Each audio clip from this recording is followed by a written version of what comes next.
Hey folks, welcome to the Triple T Thursday. For those just joining us, that's Tools, Tips, and Talk, where we'll discuss info for the knife maker. In today's episode, we're going to talk about layered constructions in your knives, how to construct those, how to make them look good, and what to look out for. Let's go take a look.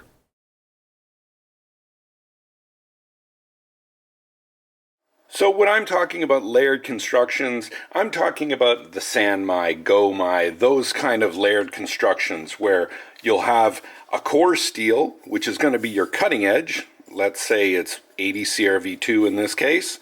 Then you're going to put what we'll call a shim or something on the outside, and then you're going to put some cladding over that.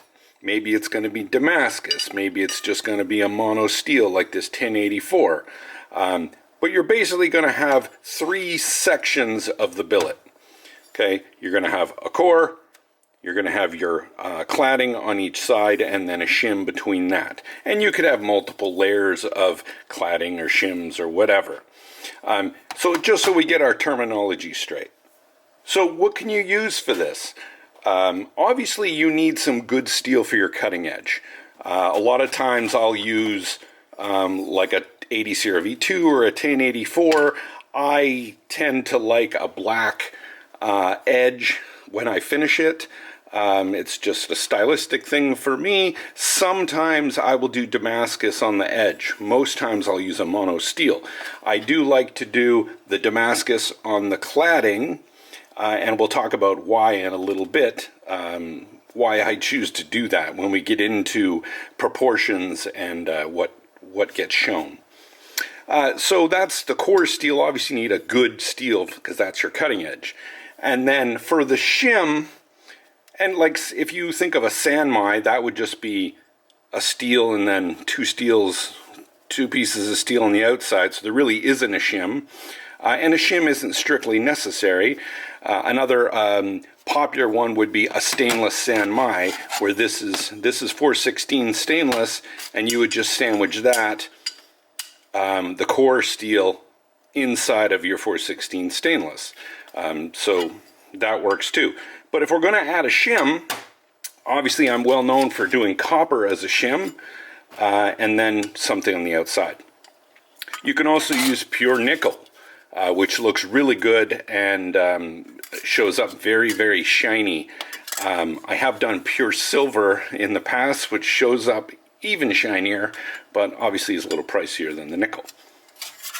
So the most common question I get is, how thick should I make the layers? So let's talk about that. So this is really going to require a diagram.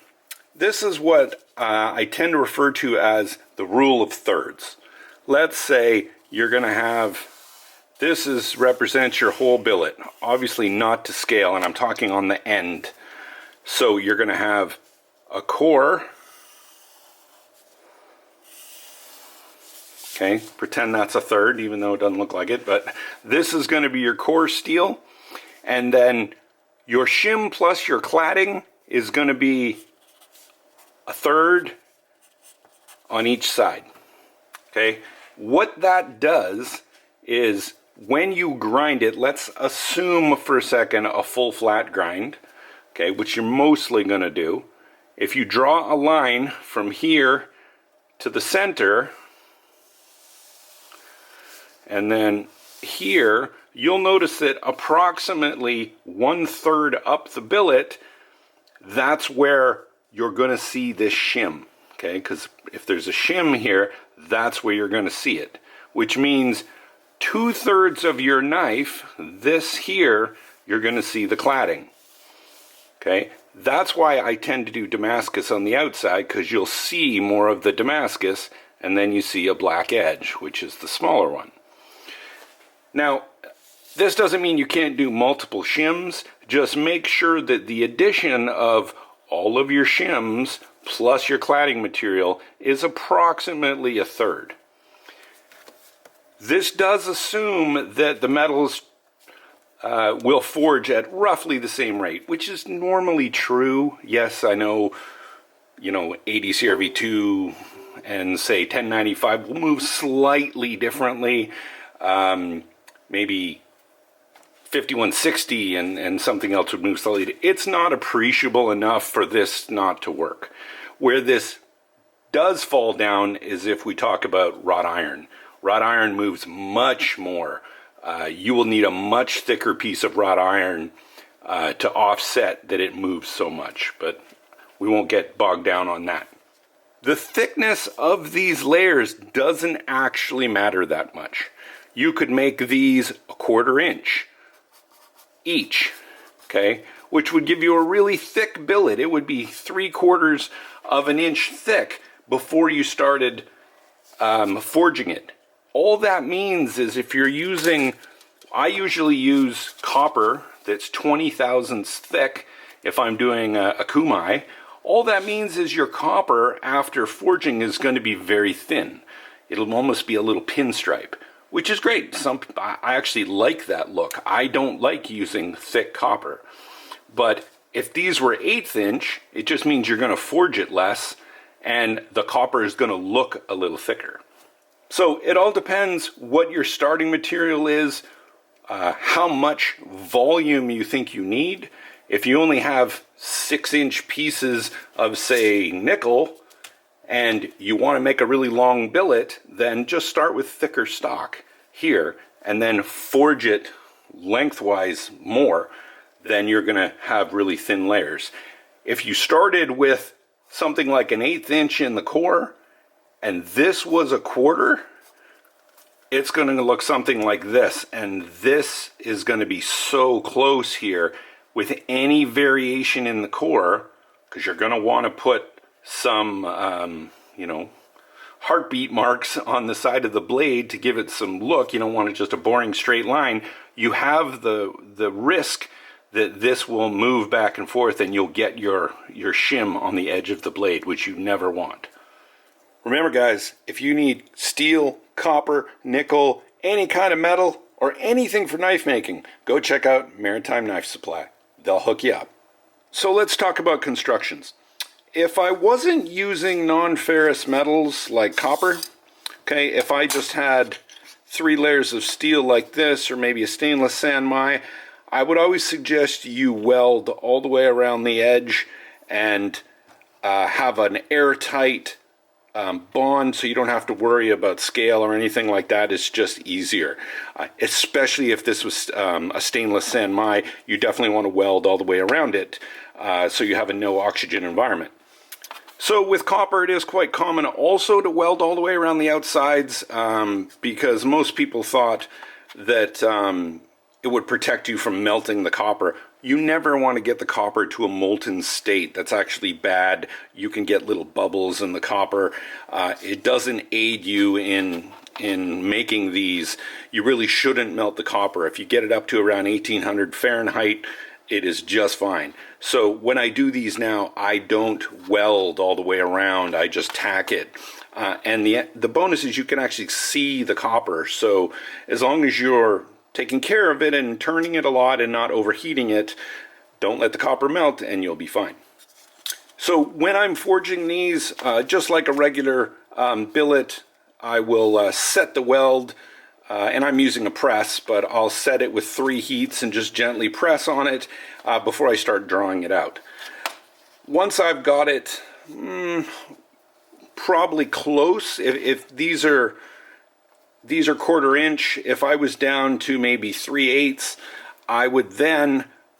what I do is take my aggressive drawing dies and I'll hit it about every inch.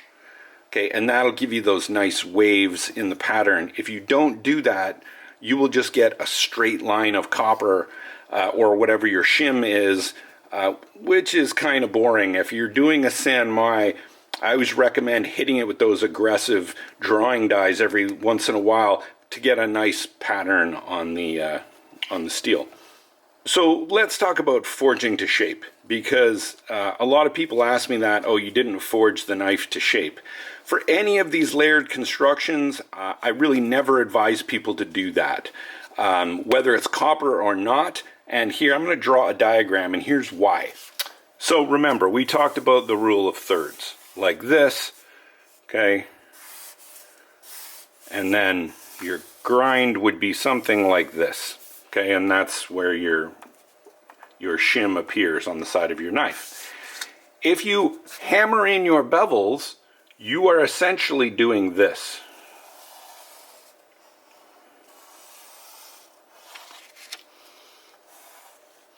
Where those are your layers. Okay, now you're going to go in and do your bevels. You're making it very, very difficult because you've thinned this out quite a bit, and I'm not making this as dramatic as it probably is. You're moving this down. This point is going to be much further down. Okay, so you're not going to see as much of your core, and you risk getting your cladding on the edge, your shim on the edge. So I don't advise people do this. So lastly, I get this question all the time about heat treatment. How do I heat treat it? If I have got Damascus on the outside and copper, or I've got nickel, you're always heat treating for your core material. Okay, if your core material is 80 CRV2, do the heat treatment for 80 CRV2. If your core is Damascus, then heat treat for that Damascus. Let's say I had 80 CRV2 and Damascus on the outside, or maybe it was, say, 5160 core and Damascus on the outside. I'm still going to heat treat for 5160. It's probably going to harden the Damascus, which I want because I need to etch it, but I'm not worried. This is not going to be on the edge. I'm not worried about this holding an edge or anything like that. Obviously, you don't want things that are radically different where, you know, you're going to get cracks or something in here. You really want to heat treat for the core steel because that's what's going to be on your cutting edge. Hopefully this video on putting together and forging layered constructions helped you guys. If I missed anything, go ahead and put something down in the comments section and I'll try to answer your questions. Thanks guys. We'll see you on the next one.